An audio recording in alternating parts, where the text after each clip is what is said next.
आज अगर हम बात करें 65 की, 66 की, 67 की, तो हम इतने परिपक्व या इतने उन्नत या इतने संपन्न नहीं थे जितने आज हैं।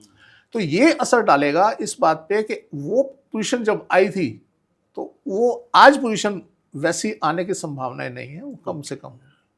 तो ऐसी संभावनाएं बनी हुई है। तो इस तरीके से फिर ये एक 30 साल का साइकिल हो गया, उसके बाद हमारा 1 साल का साइकिल हो गया, उसके बाद सूर्य की दशा, सूर्य की पोजीशन होती है, उसका गोचर होता है, वो हर महीने चेंज होता है। तो हर महीने आपके हर 3 महीने के बाद सेम पोजीशन आती रहती है, हर महीने सेम पोजीशन, हर साल के अंदर सूर्य अपने उस राशि में उस मंथ में आएगा, एक वो सिनेरियो हो जाता है।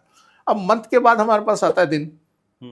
एक दिन के अंदर हमारे 12 लगन घूमते हैं, तो उसके हिसाब से हमें परिवर्तन आता रहता है, लगन के हिसाब से 12 राशि घूमती है। तो वो सेम अगले दिन, उससे अगले दिन, उसमें कौन सा ग्रह कहाँ है, तो ये एक प्रिडिक्शन करने का कॉन्सेप्ट है।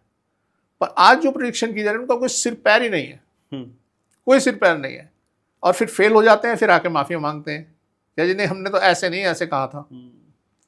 तो उनका कोई सिर पैर नहीं, कोई औचित्य नहीं है इस बात का कि इस तरीके से एस्ट्रोलॉजिकल या वास्तु के प्रिडिक्शन करे।